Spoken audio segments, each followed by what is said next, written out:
I'm Evie Matavelli with Bionic Buzz, and I'm here with Anna Hagen. How are you doing tonight? Congratulations. Thank you so much. Thank you. How do you feel to be here tonight, honored, and how are you feeling about this? And what's your connection to Norman? Well, it is such an honor to be here tonight, and it's just a privilege to be furthering Norman Lear's legacy of telling stories that matter, of taking television as a media that is a megaphone, and one where we can entertain, but we can also teach and we can move people with the real problems of real people. What is like your biggest message for as a writer? Like, what is your biggest message for the things, the multi-dimensional characters that you're probably working on? What is the one of the social things that you fight for?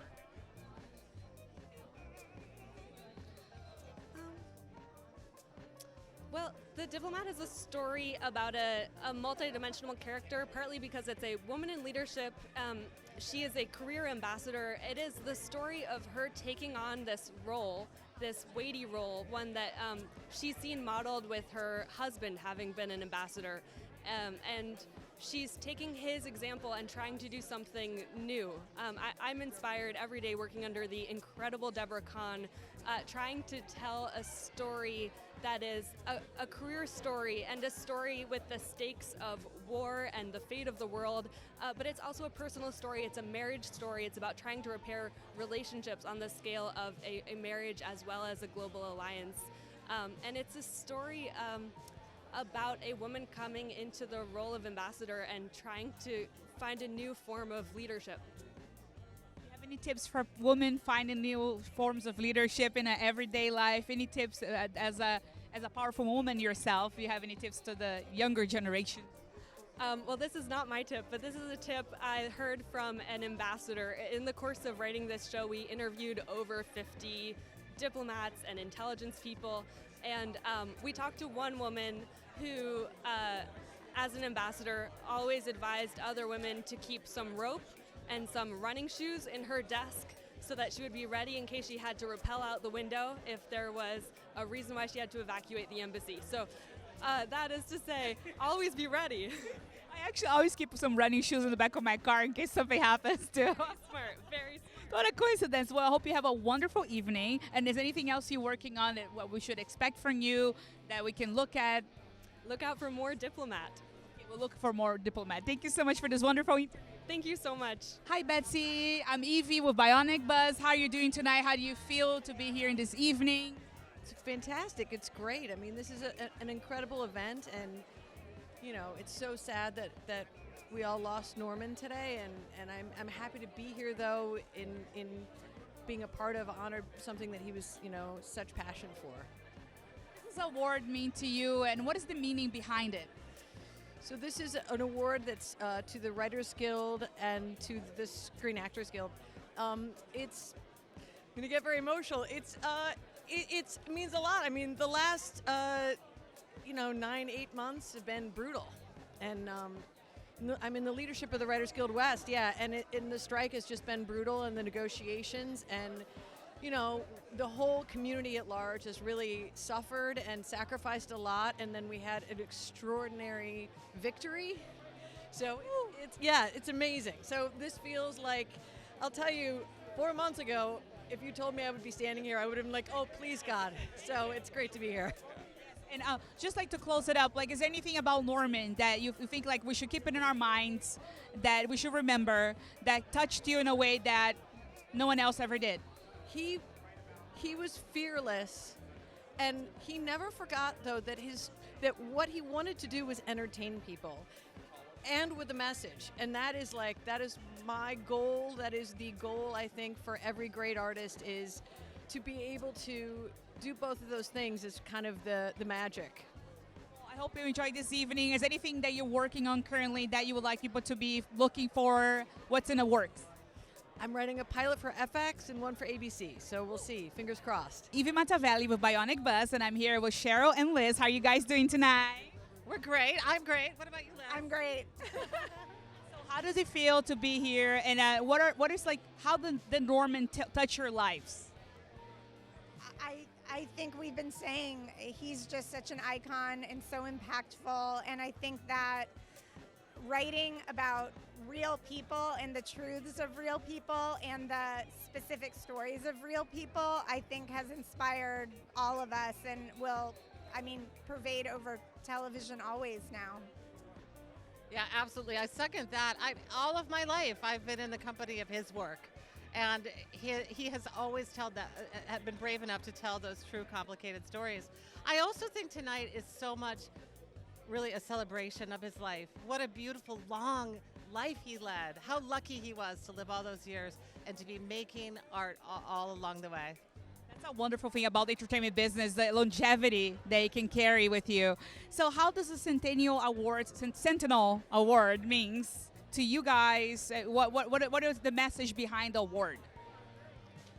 I think, first of all, anytime the show gets honored, it's so meaningful. And I think this specific honor has to do with fundamentally what our show was trying to do, which was to tell a real story about grief and loss and perseverance and hope and love and how it embeds in you and it can transform your life in all sorts of ways, and to really tell a story about, this was something Cheryl said from the beginning, to not tell a story where grief is just something that you move through and get over, but the way, again, it embeds and you metabolize it, and you carry it with you for all your days. That's a beautiful message. And what are you looking for tonight, about in this award? What is the biggest thing that you're looking for in this award, in this event? And tell me what things are you working on currently? I'm looking forward to getting the opportunity to stand on stage and say thank you. I think thank you is one of the most powerful things any of us can do and give. I feel so grateful to so many people that helped make this show, Liz foremost among them, but all the writers, all the cast and crew, everyone who brought it to the world, and of course all the people who watched it and loved it. So I'm excited about that. What I'm working on now, I'm always working on my next thing. My next book, my next project, the next thing. And that's the beautiful part about being an artist too. I think something that Norman Lear inspired in so many of us is, the work of making art is the work of moving onward always. And always looking forward to how, figuring out how to tell that next story. Well, thank you so much. Enjoy this evening, and we love the message. Bionic Buzz is very happy. Thank you. Hi, Chris. I'm Evie Matavelli with Bionic Buzz. I hope you. How are you feeling to be honored tonight? Oh, I feel really good. It's a really cool event to be at, and especially just with the sad news that happened with Norman Lear's passing today, it feels really meaningful to be here even more so today. Yeah. How do you honor him in your work and your ethic? Being inspired by, the sort of writing that he did with All in the Family, Sanford and Sons, and talking about issues in a funny but meaningful way. I think that's how I try to do it. That's the way to go. Now after the SAG strikes are over, is there anything that you're working on right now that you would like people to know and follow? Well, we're hoping to get a season 3 for this fall. We're still waiting on hearing about that, and I hope that's going to happen. And then I'm a stand-up comedian. I've been a stand-up comedian for 10 years, so I'm working on that all the time. Where people can see you and your stand-up? Here in Los Angeles at the Comedy Store, at the Hollywood Improv, but I also tour all over the country as well. We're definitely going to check you out at the Comedy Store. That's awesome. Well, congratulations tonight. Great. Thank you so much. Feel about this award? I'm great. It's very exciting. You never take these things for granted, especially after the year that the business has had. It can seem silly to dress up and bestow honors on one another, but I look around and I see the artists, actors, writers, producers behind all these important shows, and I get all tingly. So it's pretty great. What does Norman mean to you? Is there any cool things about him, facts that you keep it close to your heart? Norman Lear? Yes. Yeah. First off, great taste in hats. Secondly, I think that he really revolutionized storytelling. He gets a lot of props for comedy, but comedy prior to what he did in the 70s was all about presenting a problem. By the end of that episode, the problem is solved. And his shows never solved the problem. He dealt with the issues that couldn't be resolved: racism, sexism, women's reproductive health, etc. And it was about muddling through the complexity of those issues and laughing along the way. And he created this avenue for people to talk about the show after it was over, and that is what we're all trying to do, which is tell stories that stay in the living room long after the show has ended. What is the meaning of this award? Like, what do you think is like the biggest meaning behind the award? Like the lesson, message? I think that obviously we want to make something that's entertaining, but we also want to make something that's meaningful, important, provocative. These stories are a way of talking about the real world, even though we're writing in a fictional world. So I think that the idea that the Sentinels really focus on the issues that dominate our lives is really important. That's wonderful. I don't want to take too much of your time. Enjoy this evening. Thank you very much. My pleasure.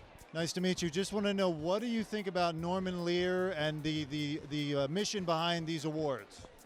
Norman Lear is someone I've always called King Lear because he changed the landscape of television. He changed the perception of what really is the heartbeat of America, and the comedy and the relevancy all wrapped in one. And this award is something he has so much to do with, and it celebrates artists that are courageous enough to tell those stories that need to be told. How are you doing tonight? Congratulations in presenting. Yes, thank you. What is the meaning to you to present this award? I'm just honored to honor our writers and our producers who were brave enough to do a storyline with a superhero storyline about breast cancer. Yeah. What is your connection with Larry, Norman? How do you feel about his loss, and how does that touch you? It's obviously very sad, yes. And tell me a little bit about, like, how do you feel about this award? What do you think it represents to the multidimensional characters as well, and women in the business? It's very exciting. I think that this, Lois Lane is someone that a lot of people have looked up to since 1938, and to have had her go through breast cancer and have such a direct impact as far as Google searches on breast cancer and informational support groups and stuff like that. It was nice to be able to track the actual direct impact. Like breaking the taboo a little bit about breast cancer, so that message is a message behind. Well, thank you so much for this interview. I hope you have a great evening. Thank you so much. Evie Matavelli, I'm here with Bionic Buzz.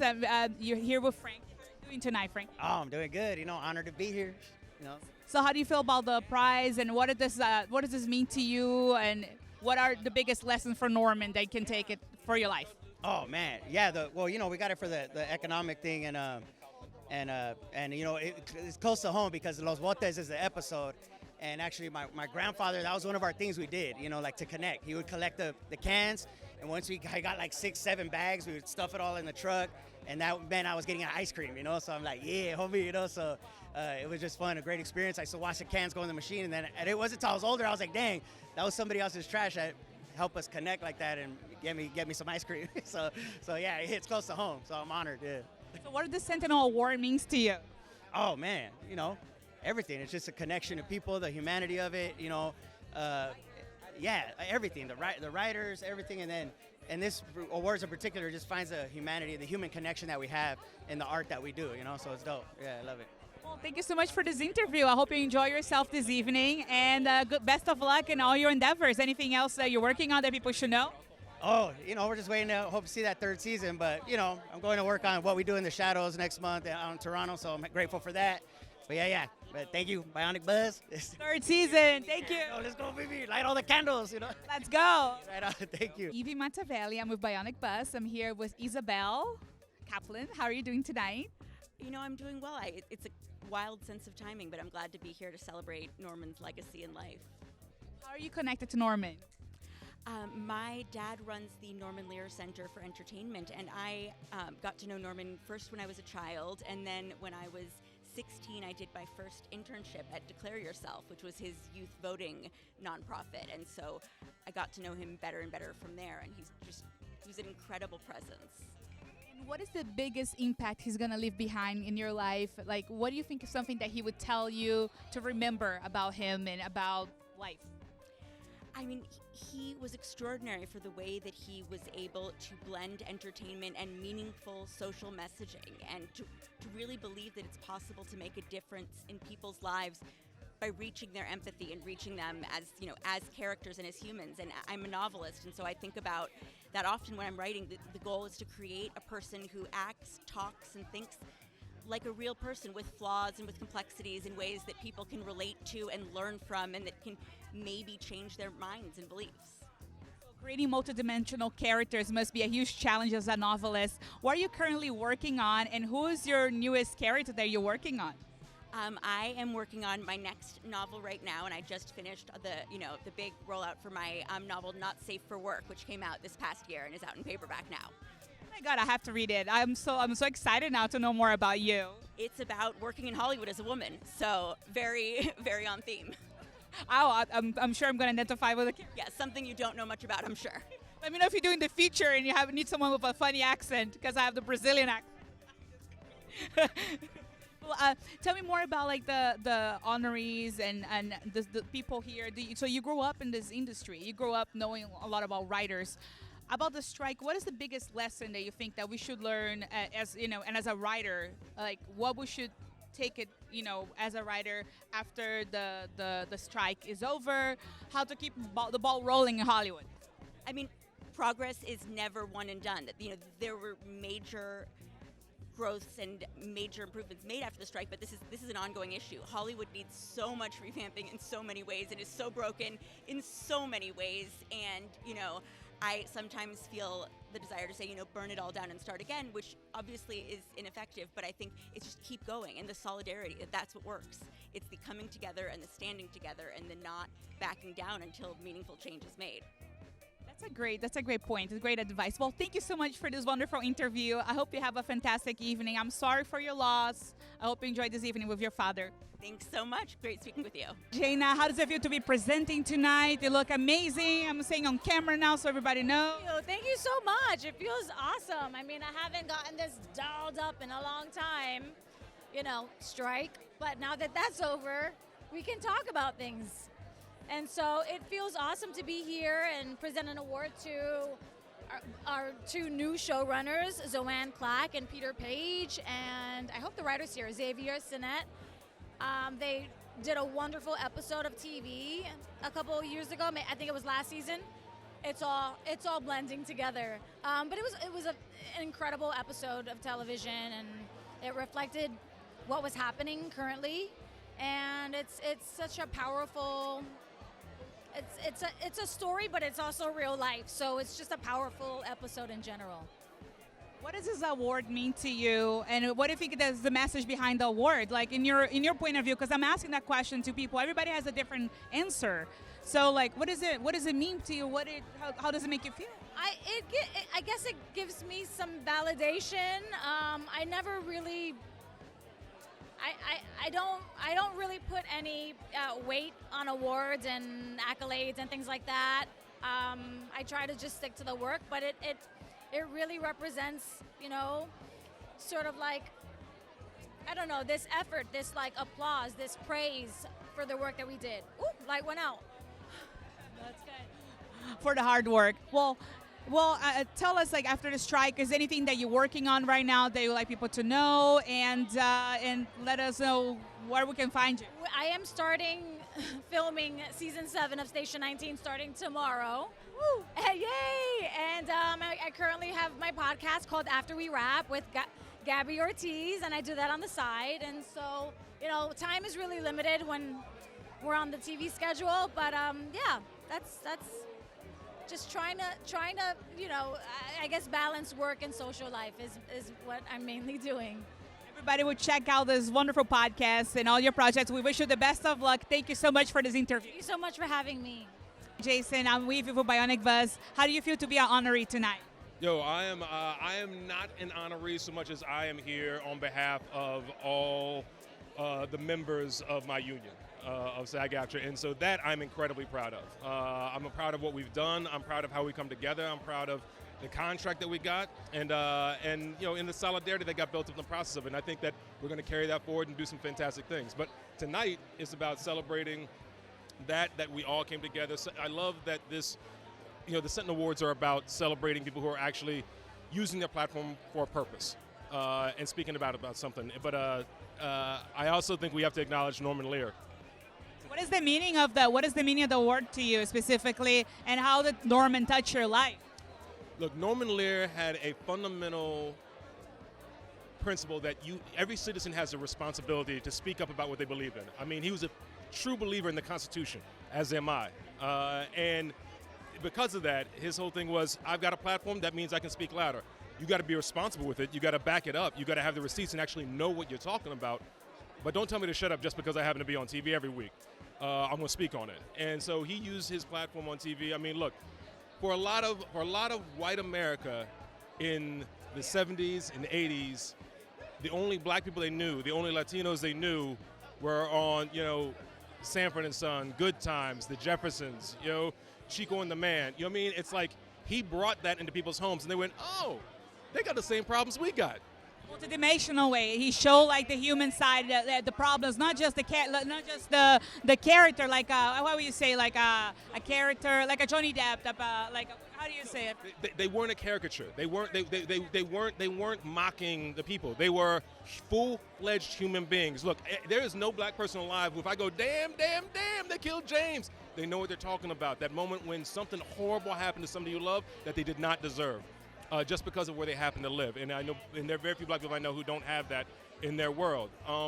And so he brought the humanity out of all these people and brought it into everybody's home across the country. So everybody recognized our common humanity. And then we're all humans first, and then we're all American citizens after that. And he's like, so be about it. And he did it with a smile. I mean, we all laughed, and we all got to laugh at Archie Bunker, that curmudgeonly bigot that underneath it all had a heart that when you showed him who you were, he couldn't hate on you. You know what I mean? He wants to because he's a curmudgeon. He's an old dude. That's how he gets down. But the reality is, underneath it all, we're all human and we all want love and we all want to take care of each other. I have a question. Since you're the master of negotiation behind the SAG, is there any like good business books that you've been reading that you inspire yourself, that you go by? Any like ideologies you could share with people so people can educate themselves? Oh, it's funny because over the years of working with SAG-AFTRA, I've had some really great mentors. I mean, David White was our outgoing national executive director. Duncan Crabtree Ireland is our current national executive director, and they've taught me some incredible things. I mean, David White had a thing where he said, any manager, anybody in charge of people should have no more than 6 direct reports. If you've got more than 6 people who come to you and tell you things, that's too many. Each one of those people should have 6 people reporting to them, and so on as you need to based on the size of your organization. And that for me was like, you can't do everything. You can't hear from everybody. Everybody can't be coming to you. And I was like, that's recognizing your limitations, and that's setting yourself up for success. And then Duncan's taught me incredible things in the course of his negotiations. I'm forgetting the term that he used for it, but basically he was like, I think it was Batna or something. It was like the best alternative to negotiations or something like that. In other words, what are the other options? Like, we're going to get into negotiations right now. What are other options? We could be on strike. We could just take it and deal with where we're at now. And the way he broke it down is so logical, and he's a strategic ninja. He's always running. He's like got a chess game going all the time. Well, thank you so much for the great business tips. I hope you enjoyed this evening, and congratulations. Oh, thank you. All right, thank you for being here. I'm Evie Matavelli with Bionic Buzz, and I'm here with Kate Fulb. How are you doing tonight, Kate? I'm doing all right. How are you handling the loss of Norman? Well, it's bittersweet, but it's hard to be too sad for someone who's lived to be 101 and who had such an incredibly rich, amazing life. So, of course, we're selfish. We miss him. We want him to live forever. But, there's a time for everything. And I understand. What is like the biggest thing that you're going to take to your heart, like remembering Norman, something that he taught you? Oh my gosh. Well, I was a latchkey kid growing up, and so I was home alone a lot. And what kept me company was the television, and his shows were plentiful at that time. So I was very, very familiar with all of Norman's shows. The characters kept me company, and it really was the reason why I wanted to get into television, was because of watching his shows and seeing how it wasn't just a fluffy, meaningless comedy. It had some meat to it. It had some things that I took away and thought about.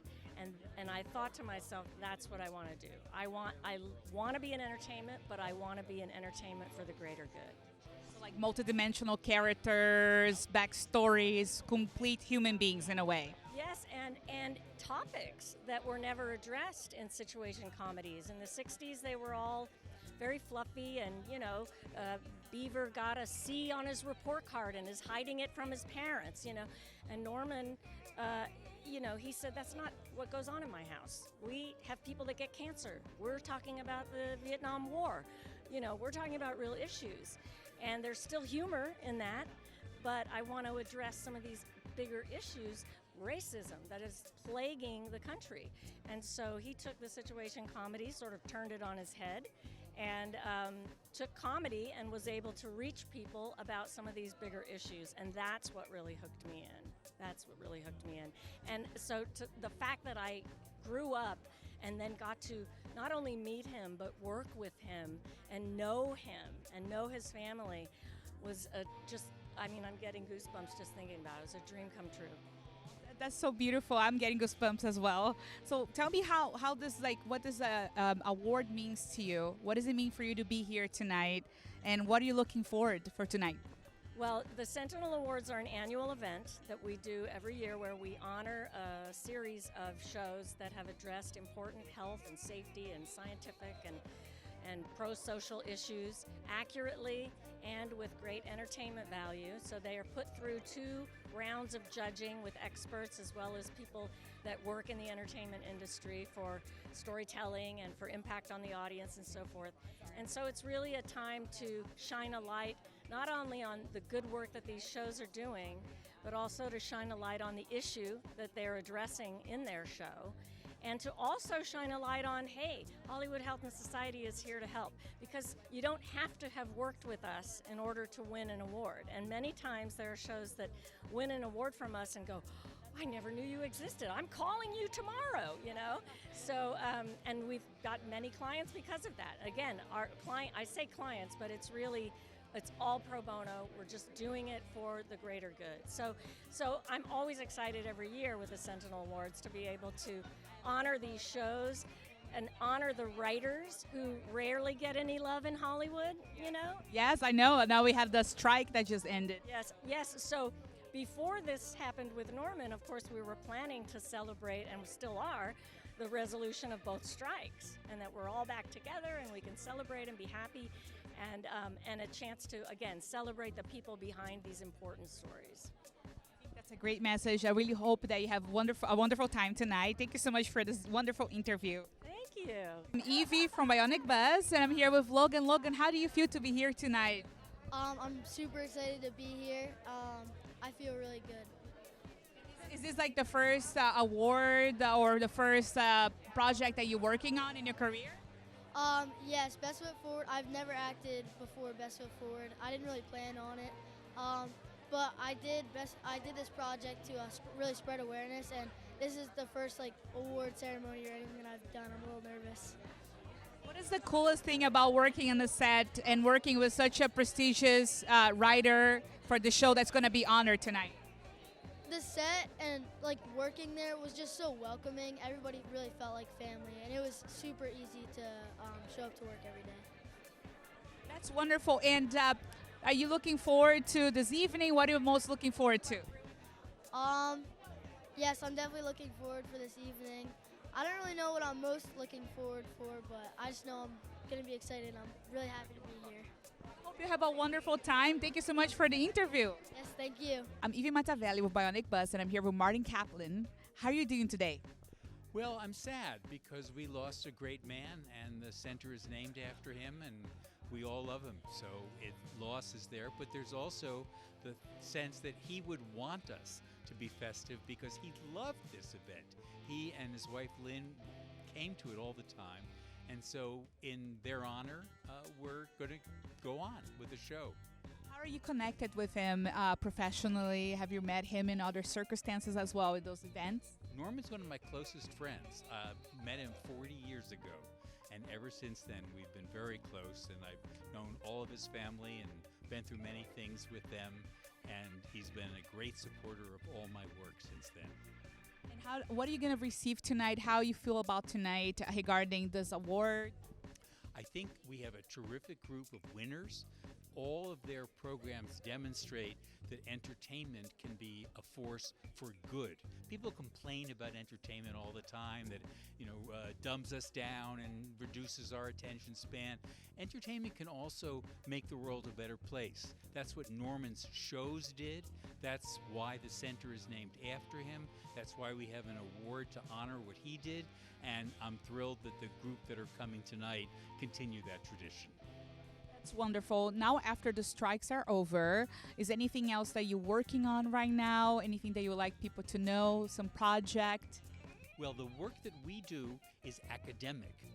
We're working on research in a lot of really interesting areas about, for example, how people from different groups are represented in entertainment.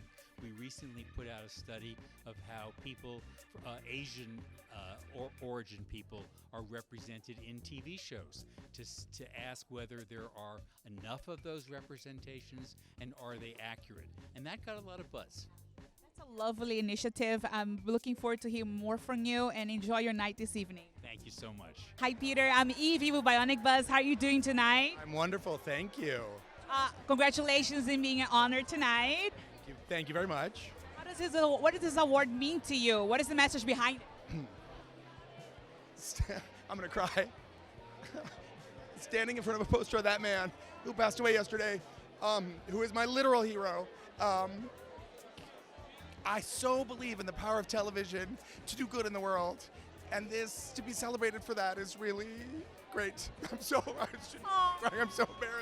But, no, it's okay. He touched you in a way. Oh, he touched me in a million ways. But that sounds terrible. He moved me in a million ways. He is my true hero and one of the reasons I got into the business. But this whole event, honoring people who are using television to create social change, that is why I'm in the business. That is what I believe in. That is why I think TV matters. And I couldn't be more honored. What is your biggest mission in television? What is the message that you're trying to share with people? Since the very beginning, I have always wanted to use TV to change the world, to make it a better place. And here we are. So I feel like we're getting to do some of that. So after the SAG strikes is over, people are back to work. What are you currently working on? Is anything else that we should know about you right now that people should look for it? I'm one of the new showrunners at Station 19. So we're back filming season 7 of Station with this one. Nice. Congratulations. Enjoy your evening. Congratulations for being an honoree. Thank you so much. Evie, I'm here with Scott. How are you doing tonight? Doing okay. What does this award mean to you? How does it feel to be here after the loss of Norman? It means the world to me. You know, I got up this morning and read the news, and I went and looked at the ocean for a while by where I live and said thank you that I got to know him. So, what is his biggest lesson to you, something that you keep it to heart that you will remember forever? You know, Norman came to every writer's room I've ever run, and I have so many stories, and they're probably too long for what you need. But, what he really taught me was that it's okay to take a position in your work. And I think so much of the time we're told, don't be political, don't say that, don't go into the world of the taboo, don't do these things. And not only did he do those things, he was wildly successful. And I think the lesson for that, for all of us here tonight, is it is important as an artist to take a position, to speak about what is happening in your society. But it's also important to be entertaining while you're doing it, and to respect your audience, and to know that they have options, and that you've got to put a human face on their pain if you want them to stick around. think that's a beautiful message, and I know after the SAG strikes, they are over. It's a big win for writers. Is anything that you learned from the strikes and something that we're trying to prevent in the industry that you would like people to know that you're fighting for it? Kind of like the AI stuff. It's going crazy, right? Well, there's a lot of stuff that's going crazy. I think, it's great that that moment is over. It was definitely hard on all of us. But the business isn't fixed. And I think it's important to know that even with all of us going back to work, now we start work. Because we still have to really address a lot of inequity in our business about the stories we tell, about who gets to tell the stories, and really even about how the models are going to work, about streaming, about subscription, about advertising. So there's a lot we've got to fix. I'm glad we started and that we're now all in it together, but there's a lot of work still to do. That chapter is over. We're going to the next chapter. Exactly. Next act for the writers. And is anything, what do you think like the importance of this award? Just to kind of like, what is the importance of this award happening, especially now in this moment of history, time, losses? Just to close it up the interview. Anything with Norman's name on it is going to be important to me. Like a napkin on the table, if it had his name on it, I would take that home. But look, it's really important that we start recognizing creators of work who are standing up and speaking about, in my case, climate change, but whether it's that or racism or women's rights or indigenous people's rights, there are so many important stories that need to be told. And I think having an event like this gives people like me who want to write about those things, it's a light at the end of the tunnel, and that's really important. Thank you for keeping the light of hope on in our lives. Thank you for this wonderful interview, and I hope you enjoy yourself this evening. I'm looking forward to see all the projects that you're coming up with. Thank you so much. Evie with Bionic Buzz, and I'm here with Taffy. How do you feel about being honored tonight? I was so honored to be given a Sentinel for this episode, and now to receive it within a day of Norman Lear passing away. I can't even get my head around it, and what an honor it is to be here, and how forcing myself to sit down and think about what his legacy is. 101 years of what he created, which was entertainment that was also important, and it was as poignant as it was funny, and we all who are here tonight follow in that tradition, and he paved the way. He invented it. How amazing. I can't believe I get to be here. So what does this award mean to writers, to you, and is there anything that Norman taught you that you will keep to the rest of your life? That people are talking about him building multidimensional characters. Is that something that you take it to heart, or something about his personal life that you think it's wonderful? Living it to 101, he must be very stressed, I think. You know what? He reflected the world as it was. Up until he started making sitcoms were just these sort of light things that existed outside of the world that actually existed. And what he said was, why don't we make these more like living reality? And you had characters like Archie Bunker. You had people who reflected what we actually see in the world, and that took entertainment into a totally different place. And people like me would not exist without Norman Lear. So it's like art imitating life, life imitating art, like kind of the blurring the waters of that. Exactly. It was beautiful. Thank you so much for this wonderful interview. I don't want to take you here for too long. I know that you have other people to talk to, but... Talk to you. Thank you. Congratulations. Thank you. I appreciate it.